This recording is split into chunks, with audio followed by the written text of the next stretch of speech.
বুঝেছো রিয়া, তোমাকে আমি সত্যি অনেক পছন্দ করি, কিন্তু এভাবে আর কয়দিন? বিষয়টা জানাজানি হয়ে গেলে একেবারে কেলেঙ্কারি হয়ে যাবে। কি করা যায় বলো তো? দেখো কি করবা। বাহ মাওলানা সাহেব, বাহ কিয়া সিন হ্যায়। তাহলে এইভাবে প্রেম করা হচ্ছে, আর জুম্মার খুতবায় বলে পড়ানো হচ্ছে প্রেম করা হারাম, তাই না? তুই তুই এখানে কি করিস? আর হ্যাঁ, প্রেম করা অবশ্যই হারাম। আমরা এখানে প্রেম টেম করছি না। তাহলে পার্কে বসে কি হাদিস শেখানো হচ্ছে, নাকি পার্ক পাহারা দেওয়া হচ্ছে, কোনটা? আর এই যে আমার রিয়া রূপবতী, কি সুনামণি, ছেলে আর খুঁজে পাওনি? শেষমেশ কিনা নিজের আপন স্বাস্থ্য ভাইয়ের সাথেই। সি সি সি সি, এ মেনে নেওয়া যায় না। মুখ সামলে কথা বল। তুই কিন্তু ভালো করেই জানিস ও আমার আপন চাচাতো বোন।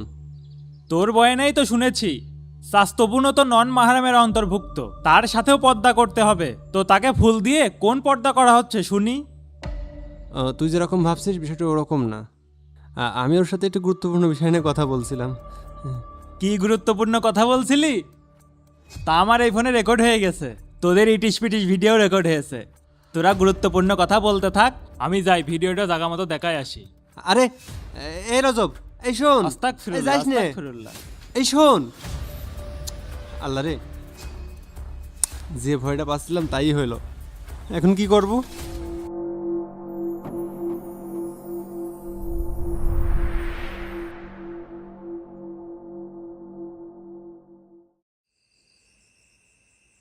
আসসালামু আলাইকুম। ওয়ালাইকুম আসসালাম। কেমন আছেন আব্বা? আলহামদুলিল্লাহ।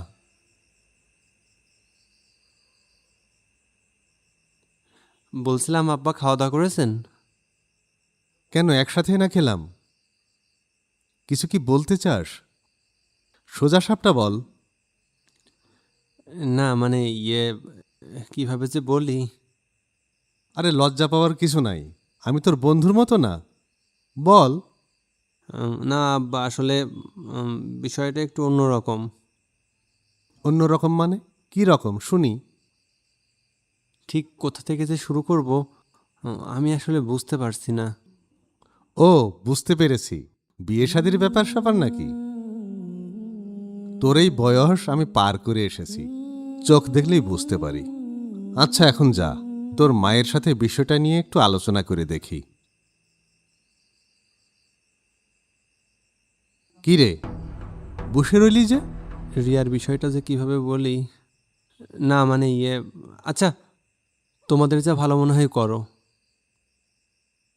কি রে, তোর কোনো পছন্দ আছে নাকি? না মানে হুম। কার কপালটা যে পুড়ল তা আল্লাহই ভালো জানেন। আরে সেই হতভাগীটা কে? মানে রিয়া। রিয়া? কোন রিয়া? বড় চাচার মেয়ে রিয়া। মানুষ আর খুঁজে পাসনি, তা কতদূর সম্পর্ক গড়িয়েছে শুনি? বাবা, আপনি তো জানেন বিবাহের আগে প্রেম প্রীতি ভালোবাসা সব কিছুই হারাম। এজন্য সম্পর্ক বেশি দূর এগোয়নি। এমনিতেই ও আমাকে পছন্দ করে আর আমি ওকে পছন্দ করি, এতটুকুই। তুই তো তোর চাচাকে চিনিস, সে তোদের এই সম্পর্ক মেনে নেবে না। বাবা, তুমি একটু বোঝাও না।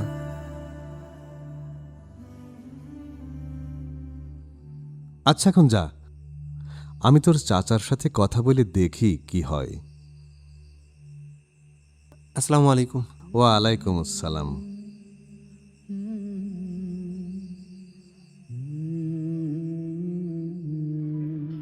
স্যার, ফাইলটা পুরো কমপ্লিট হয়ে গেছে, আপনি একটু কম্পিউটারে চেক দেন।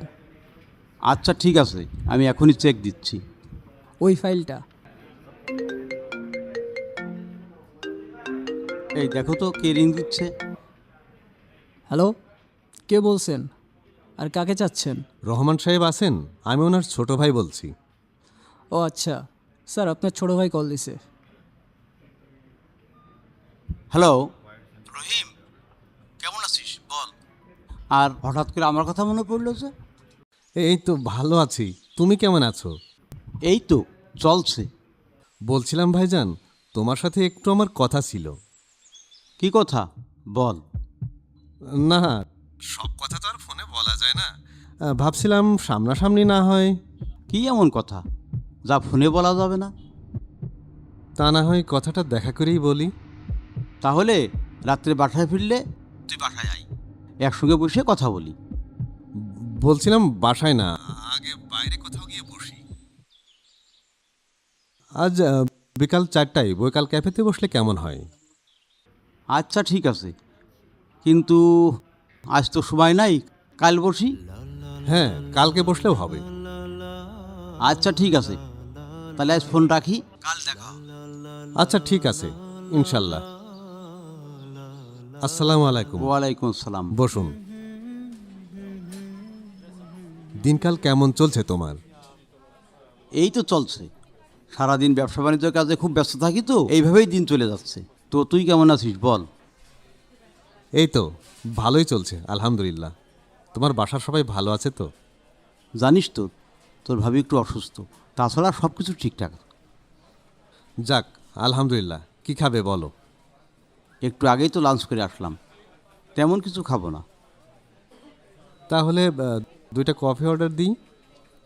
হ্যাঁ, দেওয়া যায়। Waiter, waiter, yes sir. জি স্যার। 2টা কফি লাগবে। স্যার আর কিছু লাগবে? না, লাগলে জানাবো, যাও। আচ্ছা, বাসায় না বসে হঠাৎ করে রেস্টুরেন্টে বসতে চাইলি যে? বিয়ে শাদির ব্যাপার তো, তাই ভাবলাম আগে তোমার সাথে একটু পরামর্শ করে নিই, তারপরে বাসায় সবাইকে জানাবো। ও আচ্ছা। আসলে ছেলে মেয়ে তো বড় হয়েছে, তাদের বিয়ে শাদির ব্যাপারে কিছু ভাবলে। আমার মেয়ে তো ঢাকা ইউনিভার্সিটিতে অনার্স পড়ছে, পাশ করে বের হোক, তারপর দেখা যাবে। আর তাছাড়া যদি একটা ভালো ছেলে পাই, বিষয়টা ভেবে দেখব। মানে ছেলে হিসাবে আমার শিহাব কিন্তু খারাপ না। তার মানে তুই কি বলতে চাইছিস? আসসালামু আলাইকুম রহমতুল্লাহ। আসসালামু আলাইকুম রহমতুল্লাহ। আল্লাহু আকবার, আস্তাগফিরুল্লাহ, আস্তাগফিরুল্লাহ। আল্লাহুম্মা আমিন। আল্লাহ, তোমার কাছে তো কখনোই কোনো কিছু চাইনি, আজ চাইছি।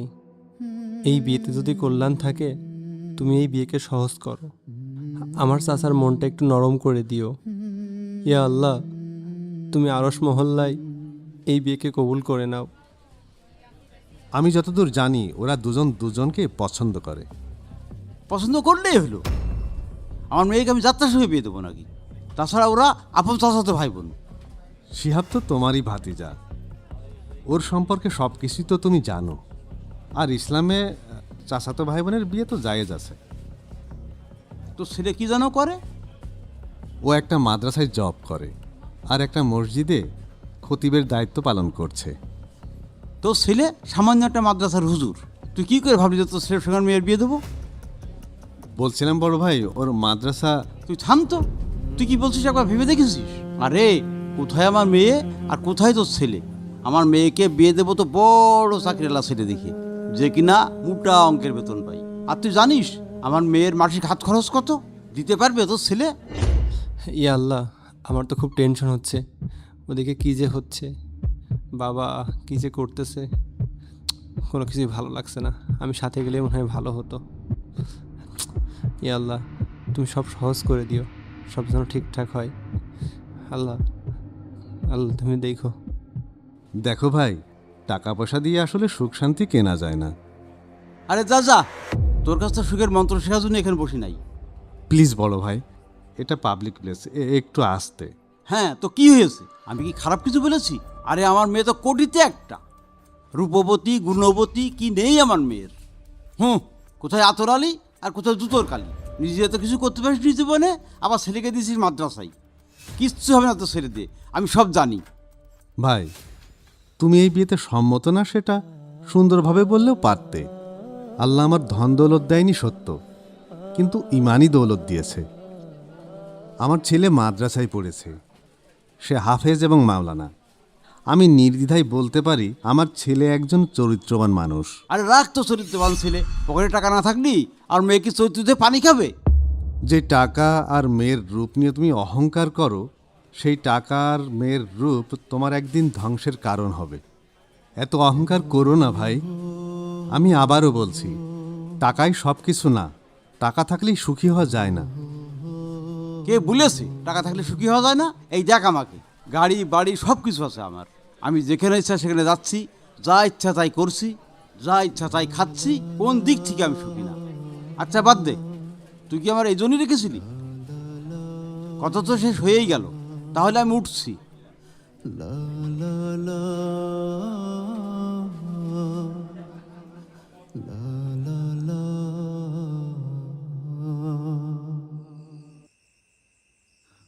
মনি, বাবা এসেছেন আপনি? বাবা, আপনার কি বড় চাচার সাথে কথা হয়েছে? কি বললেন চাচা? তোর চাচা বলল, মানে ছেলে হিসাবে আমার শিহাব কিন্তু খারাপ না। তোর ছেলে সামান্য একটা মাদ্রাসার হুজুর, তুই কি করে ভাবলি যে তোর ছেলের সঙ্গে মেয়ের বিয়ে দেবো? ওরা দুজন দুজনকে পছন্দ করে। তুই থাম তো, তুই কি বলছিস একবার ভেবে দেখেছিস? আরে আমার মেয়ে তো কোটিতে একটা, রূপবতী গুণবতী কি নেই আমার মেয়ের? কোথায় আমার মেয়ে আর কোথায় তোর ছেলে? আমার মেয়েকে বিয়ে দেবো তো বড় চাকরিওয়ালা ছেলে দেখে, যে কিনা মোটা অঙ্কের বেতন পাই। শিহাব তো তোমারই ভাতিজা, ওর সম্পর্কে সব কিছুই তো তুমি জানো। হ্যাঁ, কোথায় আতরালি আর কোথায় জুতোর কালি। নিজে তো কিছু করতে পারিস নিতে বনে, আবার ছেলেকে দিয়েছিস মাদ্রাসায়। কিচ্ছু হবে না তোর ছেলে দিয়ে, আমি সব জানি। আসলে আমারই ভুল ছিল।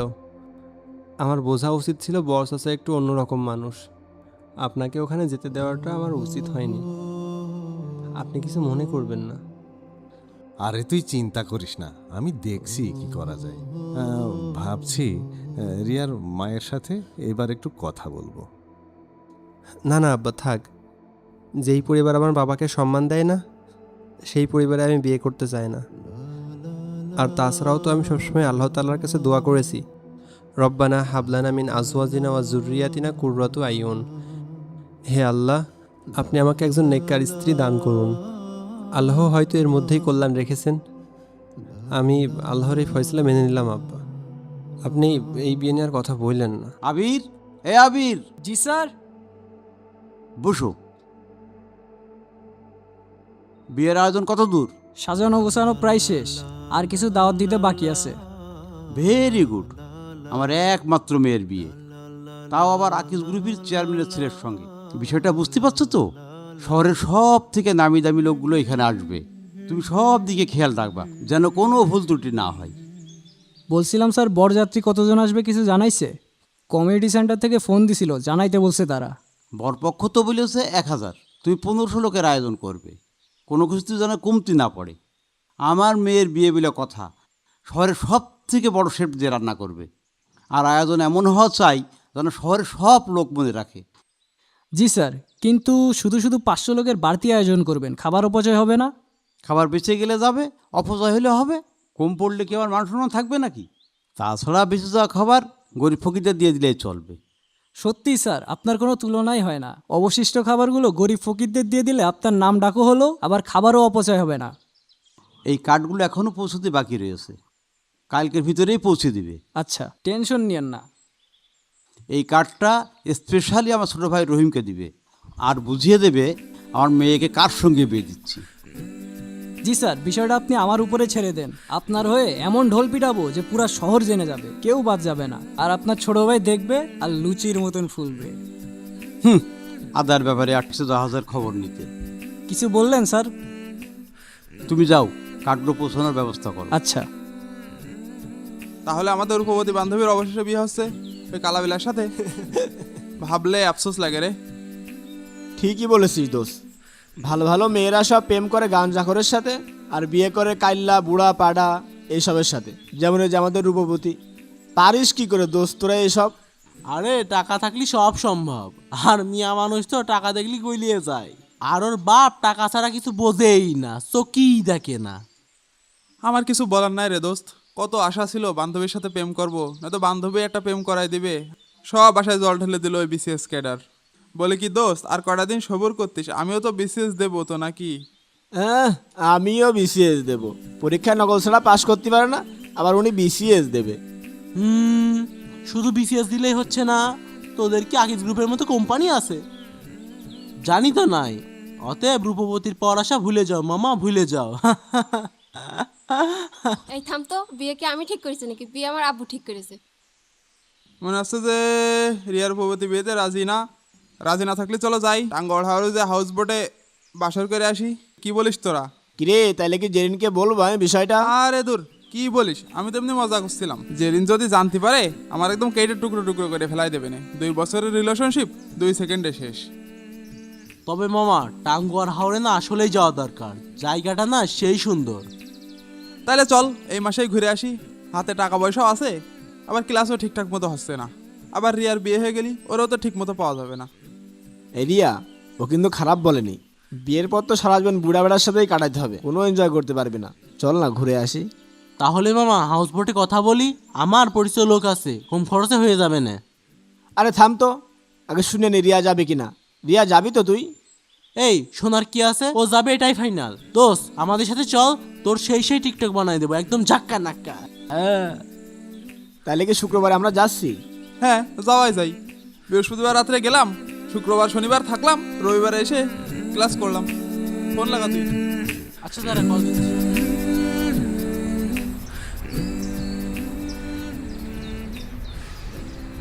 আব্বা, কি হলো আব্বা? আসেন আমার সাথে, আসেন, কথা আছে। আরে হঠাৎ আমাকে মাদ্রাসায় আনছিস কেন? কি এমন গুরুত্বপূর্ণ কথায় একটু খুলে বল তো। বাবা, আপনি তো জানেন আমি এই মাদ্রাসার ছাত্র ছিলাম, এখন এখানকার শিক্ষক। আর আমাদের মুহতামিম সাহেব কতটা ভালো মানুষ আপনি সেটাও তো জানেন। জানি তো, মুফতি সাহেব অনেক ভালো মানুষ, তবে আল্লাহ ওনাকে কোনো সন্তান দেন নাই, এটা ভাবতে আমার খুব কষ্ট হয়।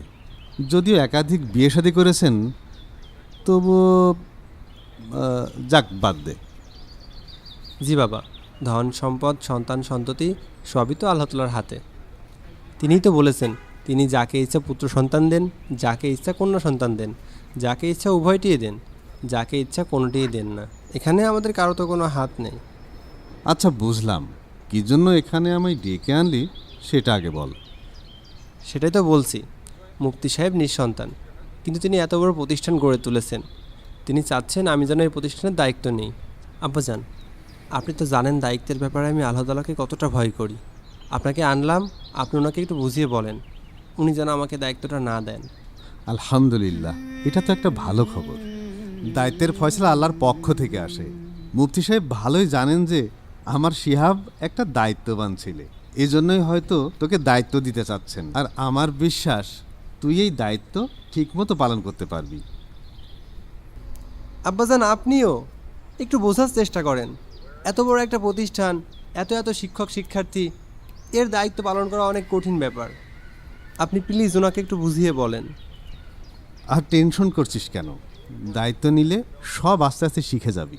সবসময় সৎ এবং স্বচ্ছ থাকবি, আল্লাহর উপর ভরসা রাখবি, দেখবি সব কিছু সহজ হয়ে গেছে। না না আব্বা, আপনি একটু মুহতামিম সাহেবের সাথে কথা বলেন। মুহতামিম সাহেবের সাথে আমার অনেক আগেই কথা হয়েছে, তিনি অনুরোধ করেছেন আমি যেন তোকে কথাটা বুঝিয়ে বলি। এত বড় একটা আল্লাহওয়ালা মানুষ আমাকে অনুরোধ করেছেন, আমি ইতস্তত বোধ করছিলাম। তাছাড়া উনি এই সিদ্ধান্ত ভাবনা চিন্তা করেই নিয়েছেন, তুই আর না করিস না। আপনি এই কথা বলছেন, আপনার কাছে তো এটা আশা করি। আসসালামু আলাইকুম শিহাব ভাই। আসসালামু আলাইকুম চাচা। ওয়ালাইকুম আসসালাম। আসসালামু আলাইকুম। ওয়ালাইকুম আসসালাম। এই নিন। বড় সাহেব তার মেয়ের বিয়েতে আপনাদের ইনভাইট করেছে। কবে বিয়ে? বিয়ে তো দেরি আছে, তবে প্রি ওয়েডিং ফাংশন 15 তারিখ থেকেই শুরু। আর হ্যাঁ, বিয়ের অনুষ্ঠান পুরো 1 মাস ধরেই চলবে। আর শোনেন, স্যারের মেয়ের বিয়ে হবে আকিজ গ্রুপের চেয়ারম্যানের ছেলের সাথে। ছেলে বিসিএস ক্যাডার, বাবার ব্যবসার পাশাপাশি নিজেরও বড় ব্যবসা আছে। আর আমাদের আপুমনি তো অনেক রূপবতী, টিকটকে দেখেই তারা পছন্দ করছে। রিয়া টিকটক করে? আপুমনি তো শুধু টিকটকই করে না, টিকটকে পুরাই ভাইরাল। আল্লাহ বাঁচাইছে, আসলেই আল্লাহ যা করে ভালোর জন্যই করে, আলহামদুলিল্লাহ। শোনেন, অনুষ্ঠানের শুরু থেকেই আপনাদের দাওয়াত, শুধু চেয়ে চেয়ে দেখবেন কি বিশাল আয়োজন। আচ্ছা দেখা যাবে। বলছিলাম তোমাদের আপুমনি কি বাড়িতে আছে? না, এখনো ক্যাম্পাসে আছে, 2 তারিখে আসবে বলেছে। ও আচ্ছা আচ্ছা আচ্ছা, আসলে একটু বইলো। আচ্ছা ঠিক আছে। কেন? তোমার আপুর সাথে আমার একটা গুরুত্বপূর্ণ কথা ছিল। কি দরকার? তোমার আপুকেই একবারে বলবো। আচ্ছা ঠিক আছে। তাহলে ও আসলে আমাকে অবশ্যই জানিও।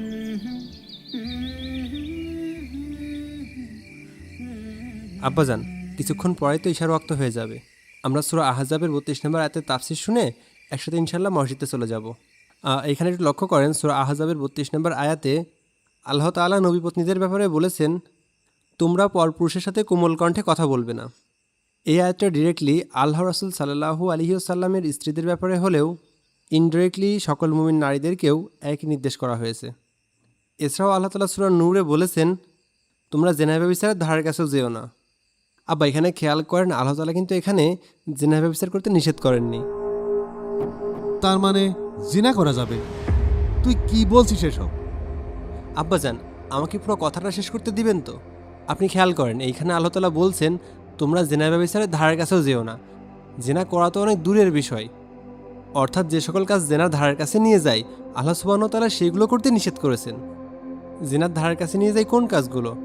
এই যে ওপেনে প্রেম প্রীতি, ভালোবাসা, ছেলেমেয়ের অবাধ মেলামেশা, সহশিক্ষা, একসাথে জব করা ইত্যাদি। এই কাজগুলোই কিন্তু আস্তে আস্তে মানুষকে প্রেম প্রীতির দিকে এবং জেনার দিকে ধাবিত করে। তাই আল্লাহ তাআলা এটাই নিষেধ করেছেন। আর জেনা ব্যভিচারের ব্যাপারে তো কোরআনে আরও কঠিন হুঁশিয়ারি উচ্চারিত হয়েছে। কোরআনে বলা হয়েছে, যারা অবিবাহিত জেনাকারী তাদের প্রত্যেককে ৮০টা করে বেত্রাঘাত করো, এবং যারা বিবাহিত তাদের উপর কেসাস বাস্তবায়িত করো, অর্থাৎ তাদেরকে কোমর পর্যন্ত মাটিতে পুঁতে পাথর নিক্ষেপ করে হত্যা করে ফেলো। এইটা অনেক কঠিন বিধান হয়ে গেল না? এইটা অনেক কঠিন বিধান মনে হলেও এর ভিতরে কিন্তু অনেক বড় হিকমত রয়েছে।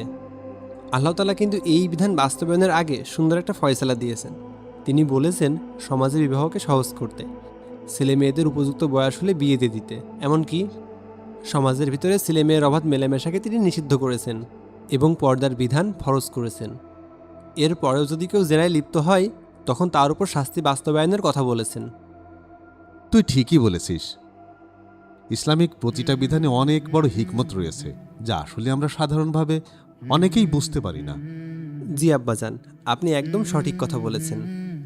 বুঝেছিস মনি, আমার অনেক দিনের স্বপ্ন ছিল তুই অনেক বড় আলেম হবি। আমি বসে বসে তোর মুখে তাফসীর শুনব। আজ আমার কি যে ভালো লাগছে বলে বোঝাতে পারবো না।